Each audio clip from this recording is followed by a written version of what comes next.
안녕하세요, 선케이입니다. 오늘은 밝은 분위기에서 조금 재미있는 에세이를 한 편 읽어드리려고 합니다. 최현정 작가님이 쓰신 빨강머리 애니라는 작품인데요. 온갖 자기계발서와 심리학 책들에서 지쳐버린 현대인들에게 공감이 갈 만한 내용들이 많이 담겨 있습니다. 어린 시절 순수했던 나의 빨강머리 앤이 지금 이 세상 속에서 어떻게 살고 있을까 하는 생각으로 글을 쓰셨다고 해요. 너무 재미있는 글귀가 많아서 짧게나마 읽어드리고 싶었답니다. 오늘 제가 읽어드릴 부분은 53페이지부터 66페이지까지입니다. 고통의 공식. No pain, no gain. 고통받는 만큼 얻는다는 뜻. 그렇다면 고통과 얻는 것은 같은 양의 값. 쉽게 생각해서 고통을 마이너스 1, 얻는 것을 플러스 1, 지금 상태를 0이라고 생각해보자. 고통스럽게 무언가를 얻는다고 한다면 마이너스 1 플러스 1은 0. 고통 없이 무엇도 얻지 않는다고 한다면 0 플러스 0은 0. 어차피 쌤쌤인데 꼭 고통스러워하면서까지 무언가를 얻어야 할까? 난 그냥 살래. 현명한 변명. 어머니들은 한 번쯤 꼭 이런 말을 하시더라. 우리 애가 머리는 좋은데 공부를 안 해서. 포인트는 못해서가 아니라 안 해서. 난 이 말을 들을 때마다 여간 죄스러운 게 아니었다. 엄마, 그게 아니에요. 솔직히 열심히 했는데 이런 거예요. 그때는 엄마가 참 치사한 변명을 한다고 생각했는데 요즘엔 나도 간혹 이 변명을 이용한다. 회사에서 내 아이디어가 잘 안 먹히면 더 잘할 수 있었는데 열심히 안 해서 라는 정신요법으로 전쟁에서 참패한 나를 치료한다. 내 상을 치료하기에 이보다 더 좋은 방법은 없다. 그렇다. 나는 언제든 열심히만 하면 더 좋은 아이디어를 팍팍 낼 수 있는 사람이다. 하하하. 오늘도 정신승리.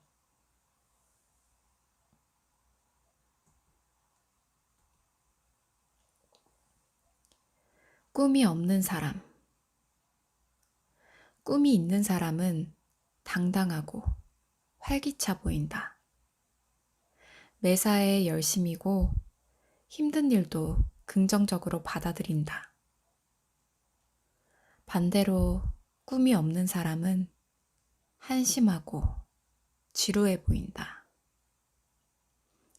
매사에 의욕이 없고 힘든 일은 잘 견디지 못하는 것 같다. 이것이 세상의 일반적인 생각. 그래서 모두가 꿈을 가지라고 말하는 거겠지. 그런데 정말 그런 걸까? 꿈이 없는 건 잘못된 걸까?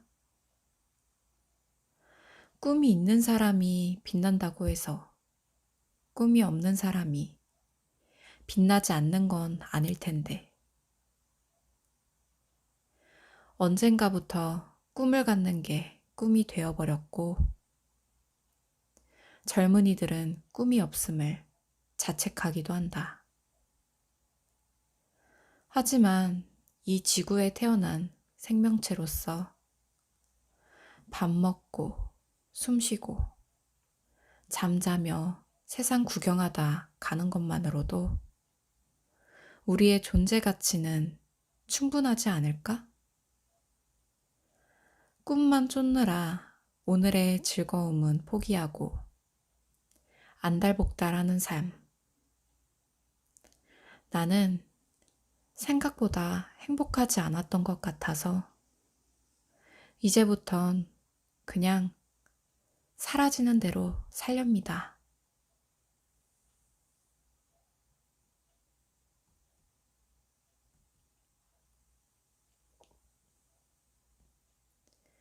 고노력 평준화의 시대.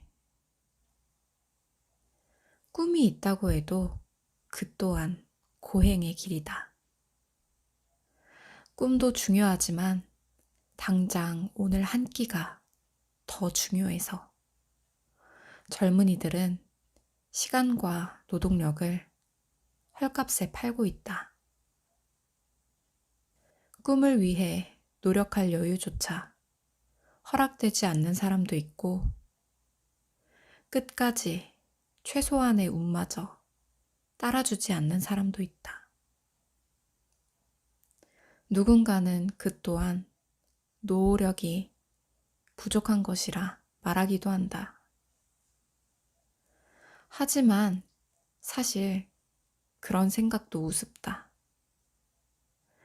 모두가 미친 듯이 열심히 산다면 노력도 고노력 평준화가 된다. 마침내는 고작 밥 한 끼 먹기 위해서도 치열함을 요구할 것이고 그것을 당연하게 여기는 세상이 될 것이다. 나는 묻고 싶다. 정말 그렇게 살고 싶은 건지. 노력이 평범했으니 못 사는 게 당연한 게 아니라 평범한 사람들이 평범하게 사는 게 기준이 되어야 하는 것 아닌지.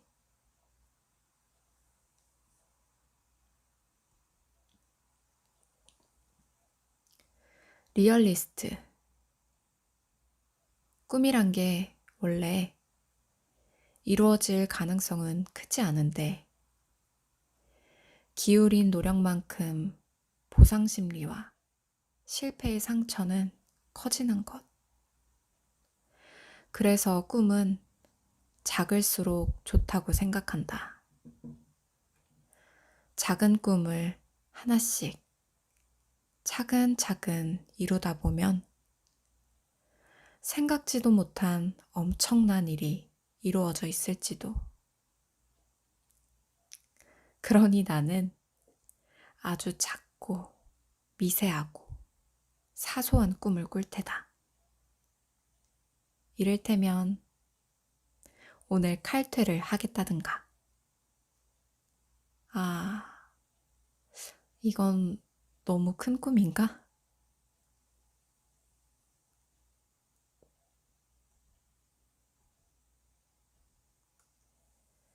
장래희망.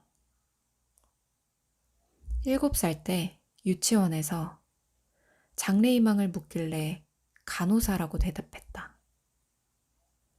얼떨결에 답했을 뿐 장래희망 따위 생각해 본 적 없던 시절이다. 초등학교 때 실수로 미술대회에서 상을 타왔더니 부모님은 내 꿈이 화가라고 했다. 그 당시 나에게 화가는 그저 맑게 개인 공원에서 그림을 그리는 턱수염난 아저씨였을 뿐. 중학교 2학년 자기소개서의 장래희망 칸에는 그림을 그려 넣었다.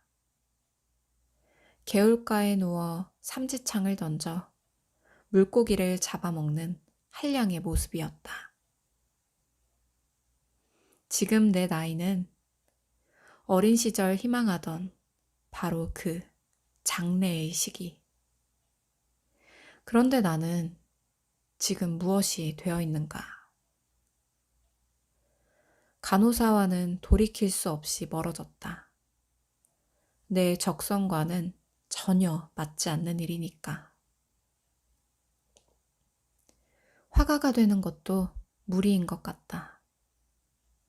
나는 그 정도의 깜냥은 안 되는 인물이니까. 산에 들어가 사는 한량도 좀 한계가 있다. 산속에선 도미노 피자 배달이 안 되는데 그건 내게 아주 중요한 문제니까. 지금의 나는 어릴 때 언급했던 장래 희망들과 아무 관계없는 일을 하고 있다. 남들이 보기엔 고개 돌리는 곳 어디에나 있는 그냥 직장인. 누군가는 한심하다고 혀를 찰지도 모르지만 뭐 그냥 그런 대로 만족하며 산다.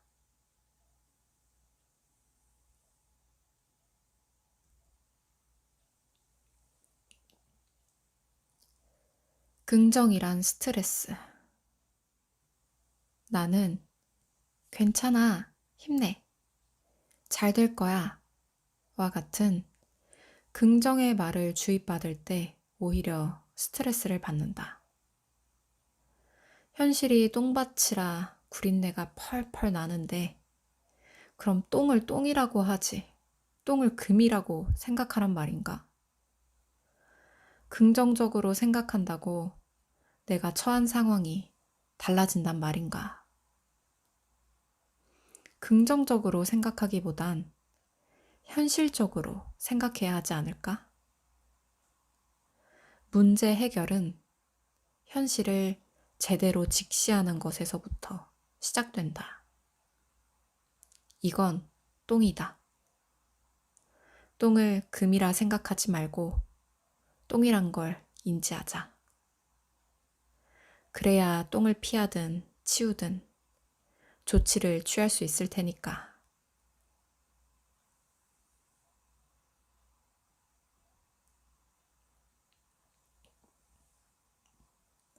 달리기. 목적지가 같다고 출발선도 같진 않다. 그러니까 내게 꼭 이기라곤 하지 마요. 이미 충분히 최선은 다하고 있다고.